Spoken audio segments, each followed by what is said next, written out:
Documents confirm the FBI paid Christopher Steele for the phony PP dossier, by Jim Hoft for the GatewayPundit.com. The Obama FBI paid for the phony Trump PP dossier, then used the junk memo to spy on the Trump campaign. Deputy Attorney General Rod Rosenstein testified before the House committee in December of 2017. Representative Ron DeSantis asked Rosenstein, the Russia investigation, who started it? Who was the agent? Was it Strzok who started it? Who opened the case? Rosenstein fidgeted as he answered, that matter is under review by the Intelligence Committee, and there is nothing that I can talk about publicly regarding the initiation of the investigation. Then DeSantis point blank asked Rotten Rosenstein if the FBI paid for the Hillary's garbage dossier. I'm not in a position to answer that question, Rosenstein answered. Do you know the answer to the question, DeSantis asked? I believe I know the answer, but the Intelligence Committee is the appropriate committee, Rosenstein smugly stated. Representative DeSantis interrupted Rosenstein and ripped into him. That's not true. We have oversight over your department and the FBI, and whether public funds were spent on a dossier, that's not something that is classified. We have every right to that information. You should prove it. Rosenstein continued to obfuscate as DeSantis grilled him over the conflicts of interest and corruption in the FBI and DOJ. This weekend, we found out for certain that the Obama FBI paid for the phony Steele PP dossier. They then used this bogus piece of rubbish to spy on the Trump campaign. This is likely the largest political scandal in U.S. history. And the liberal media will not report on this because they hate Trump and support these deep state criminals.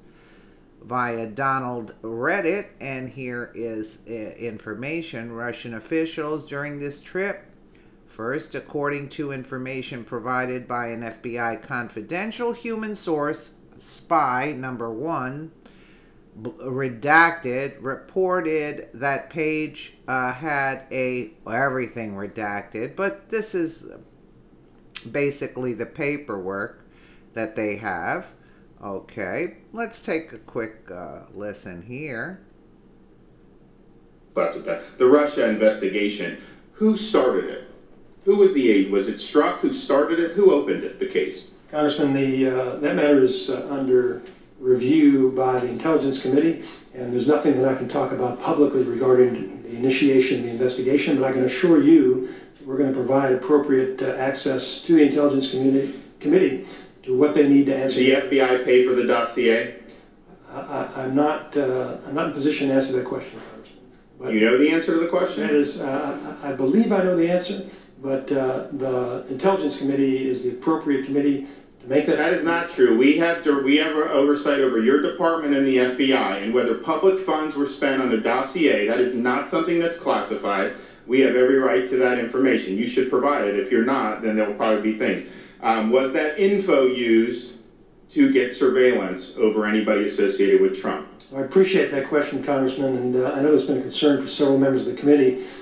I have set aside about a half hour every day to review FISA applications, and it is not legal for me to talk about those applications, so I'm not able to answer one way or the other.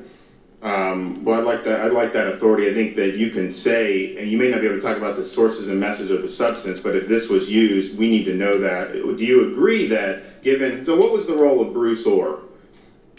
He met with Christopher Steele before the election. Was that an authorized meeting? Well, Congressman, I do not know all the details. This information is still developing, so I don't know the full story, but we've agreed to make Mr. Orr available for congressional interviews, and they'll be free to ask him those questions. You need to pursue it. It's your department. You demoted him. He's working with Christopher Steele. You have an anti-Trump dossier funded by the Democratic Party. His wife works for Fusion GPS. This doesn't look good, so we need answers to those I'm questions. not suggesting that I'm disinterested, Congressman, just that we've done everything I get it. to get those answers. Let me ask you this, the role of Mr. Strzok. How much of this Russia investigation was due to him? Because, yes, Mueller saw the text. Obviously, I think there was nothing he could do to get rid of him. But how much of this whole investigation has been infected with his bias? Have you made a determination on that? I have not, but I do want you to know, and again, without talking specifically about this investigation, that the FBI does have procedures for all investigations to ensure that they're appropriately vetted, so there's any one individual would be able to make decisions on that. I hope that, but if you look at that damning text on 15 August 2016, this is bad. He says, I want to believe the path you threw out for consideration in Andy's office. I'm going to go out on a limb and say that's Andrew McCabe's office. That there's no way he, meaning Donald Trump, gets elected. But I'm afraid we can't take that risk. We in the FBI can't take that risk. It's like an insurance policy in the unlikely event you die before you're 40. So let me ask you this. If you have those Walmart shopping Trump voters that Peter Strzok so derided in his text messages, how did they react to that? Do they have confidence in their FBI and their Department of Justice when you see that you can't let the American people vote somebody in who they want to? Congressman, I think what I hope you can tell your constituents and to provide reassurance to the American people is that we have appropriate internal affairs officers who will get to the bottom of that. Our Inspector General is the one who exposed that, and he's going to deliver a report, and we're going to take... When is that report due? Gentleman's out of time. I believe it's going to be relatively soon. I believe he's actually testifying coincidentally next door. He knows I want to complete it as quickly as possible, but consistent with his responsibilities to make sure he gets it right. Thank the gentleman. Yield back. Thank you. The chair recognizes Mr. Raskin for 5 minutes. Mr. Chairman, thank you very much. Mr. Rosenstein, welcome. It's good to see you again. I'm aware from having been a state senator in Maryland for a decade of your excellent service as U.S. Attorney there, and thank you for your service to your country. Now, my first question is about the Emoluments Clause, which you know forbids the collection of foreign government payments by the President of the United States and other public officials. More than 180 members of the U.S. Congress brought a lawsuit in the District of Columbia against the President's continuing collection of foreign government money for the Trump Hotel, the Trump Tower, Trump golf courses, and so on. The Department of Justice took the position that we don't have standing to raise that. If members of Congress whose permission is required under the Emoluments Clause do not have standing to raise the President's violation of the clause, how do we deal with the problem? Congressman, that, as you mentioned, it's pending litigation. The department has taken its position in court. It'll be the judge's determination whether or not that position prevails, and I don't have anything to say beyond that. The court will make that decision. Thank you. You said that Robert Mueller is a dedicated, respected, and heroic public servant whose distinguished military career and career as a prosecutor make him eminently qualified, perhaps singularly qualified, to be running the special counsel investigation right now.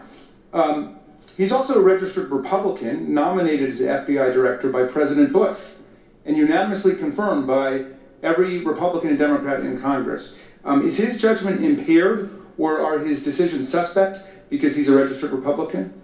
No. Do criminal prosecutors and investigators have a right to contribute money to candidates for public office? Yes. And there are members of this committee who, as prosecutors at the federal or state level, gave thousands of dollars of contributions while they were prosecutors to candidates for office. Do you think that that would be the grounds for overturning verdicts that they received against criminal defendants? No. Okay. Yeah, well, you could see the liberals, how they're fighting for Robert Mueller. And it's very obvious as to whose side these people are on. They're on the side of the deep state. The deep state has to be dismantled. Everything has to be taken apart from the ground up. As you can see, the corruption runs deep in this country.